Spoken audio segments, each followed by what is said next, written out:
Hi guys, শুভ সকাল। তোমাদেরকে সকালেই বলেছিলাম যে আমরা বাড়ির ফুল ফ্যামিলি চিড়িয়াখানায় আজকে বেড়াতে যাচ্ছি। তো ফাইনালি আমরা চিড়িয়াখানার উদ্দেশ্যে পৌঁছে গিয়েছি। তো আমরা এখন ভেতরে প্রবেশ করিনি। এটা হচ্ছে আলিপুর মেন চিড়িয়াখানার গেট। এটা হচ্ছে কলকাতা আলিপুর চিড়িয়াখানা। তো আমরা এখন বাইরেই রয়েছি। এখন টিকিট কাটছে তোমাদের দাদা ভাই। তো আমরা দাঁড়িয়েই রয়েছি। টিকিট কেটে আসলেই আমরা ভেতরে প্রবেশ করব। দেখো তোমাদের বাইরের ছবিটা তোমাদের কাছে তুলে ধরলাম। দেখো বাইরে কেমন ভিড় দেখো তোমরা। প্রচুর ভিড় হয়েছে বাইরে। আমরা চিন্তা করছিলাম যে বাইরে এতটা ভিড়, জানি না ভেতরে কতটা ভিড়। তো ফাইনালি আমরা ভেতরে চলে এসেছি। দেখো তোমাদের দাদা ভাই, আমি, ওই যে শাড়ি পরে দাঁড়িয়ে রয়েছে ওটা আমার শাশুড়ি। আর পাশে ওই দাঁড়িয়ে রয়েছে লাল জামা পরে, ওটা আমার ছোট দেওর। আর এই যে দাঁড়িয়ে রয়েছে এটা আমার মেজো দেওর। মেজো দেওরের পাশে দাঁড়িয়ে রয়েছে ওটা আমার ছোট দেওরের বউ। তো দেখো আমরা চিন্তা করছি যে বাইরে এতটা ভিড়, ভেতরে কতটা ভিড়। দেখো চিন্তায় আমার মেজো দেওর কোমরে হাত দিয়ে দাঁড়িয়ে আছে। সবাই মাথায় হাত দিয়ে দাঁড়িয়ে থাকে, ও কোমরে হাত দিয়ে দাঁড়িয়ে রয়েছে দেখো। তো আমরা চিন্তা করছিলাম যে কোন দিক দিয়ে যাব, কোন দিক দিয়ে গেলে আমাদের সব কিছুটা ভালোভাবে দেখতে সুবিধা হবে। তো আমরা এটাই ভাবছিলাম, সবাই মিলে আমরা ডিসাইড করছিলাম যে ফাইনালি আমরা কোন দিক দিয়ে যাব। চিন্তা করছিলাম কোন দিক দিয়ে গেলে আমরা ভালোভাবে দেখতে পাবো। উম, তো তোমাদের দাদাভাইকে বললাম চলো আর ভিডিও করতে হবে না, এবারে যেটুকু ভিডিও করার আছে এবারে আমরা ভেতরে গিয়ে ভিডিও করব। তোমাদের দাদাভাই বলল হ্যাঁ ঠিক আছে, যাচ্ছি দাঁড়াও। বাইরে আবহাওয়াটা খুব সুন্দর লাগছে। তো আর একটু ভিডিও বানিয়ে নিই, নিয়ে আমরা ভেতরে প্রবেশ করব। দেখো তোমাদের দাদাভাইয়ের পাশে আমি চলে এসেছি। এসে আমিও মানে দাঁড়িয়ে পড়েছি।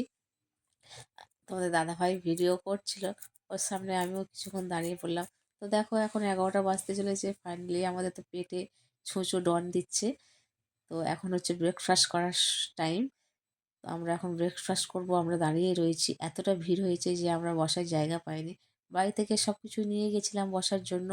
তো আমরা বসার জায়গা পাইনি, আমাদের দুর্ভাগ্য যে আমাদের খুব লেট হয়ে গিয়েছে ওই জায়গায় পৌঁছাতে। তো দেখো বসার জায়গা পাইনি, জাস্ট একটুখানি একটা জায়গা পেয়েছিল ছোট মতো, সেখানে দেখো তিনজনে বসে পড়েছে। আমার শাশুড়ি, এর ছোট দেওর, ছোট যা। আমরা তো কেউ বসার জায়গা পাইনি, এতটা ভিড় ছিল ওখানে। আমি বসার জায়গা পাইনি, আমি আবার বসার জায়গা করে নিলাম। একটা গাছের গোড়া ফাঁকা ছিল, সেখানে একটু বসার মতো ব্যবস্থা করা ছিল। তো আমি ওই গাছের গোড়ায় বসে পড়লাম, কি করব বলো, খিদেও তো পেয়েছে। ওই জন্য আমি গাছের গোড়ায় বসে পড়েছি খাওয়ার জন্য। অলরেডি আমি খাওয়া স্টার্ট করে দিয়েছি। দেখো তোমাদের দাদাভাই খায়নি, তোমাদের দাদাভাই ভিডিও করছে।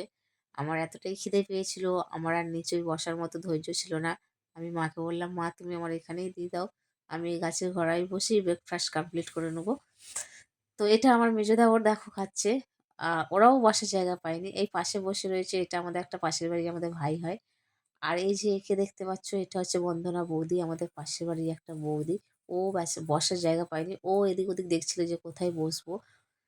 তো ও দাঁড়িয়ে দাঁড়িয়ে ব্রেকফাস্টটা কমপ্লিট করে ফেললো।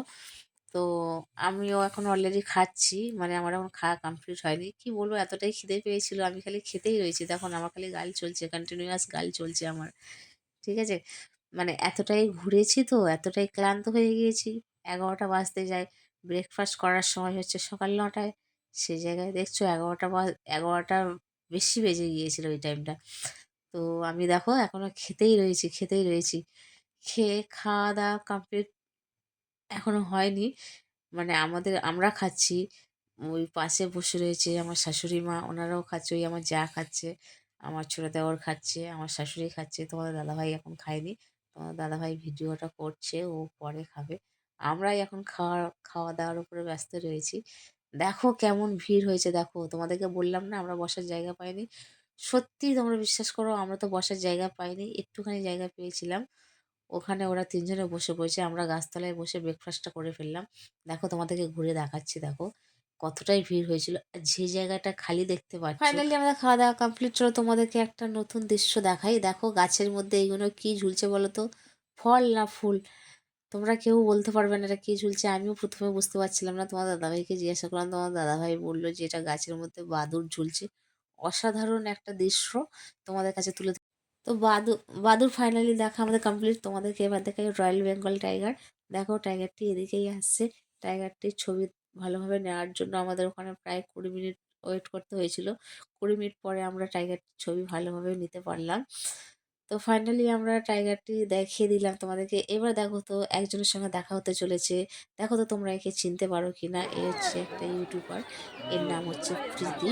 তো এনার সাথে দেখা হয়ে খুবই ভালো লাগলো। আমরা কিছু সেলফি তুললাম এনার সঙ্গে, কিছুক্ষণ সময় এনার সঙ্গে কাটালাম।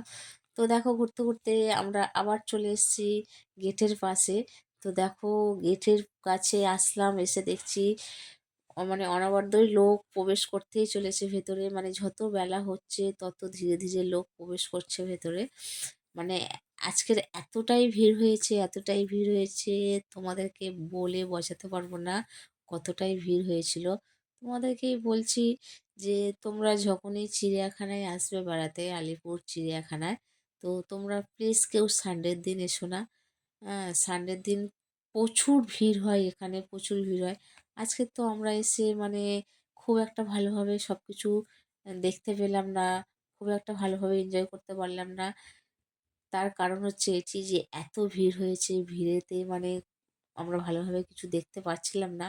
এই কারণে তোমাদের দাদাভাইকে বললাম যে, "চলো যেটুকু দেখেছি অনেক দেখেছি।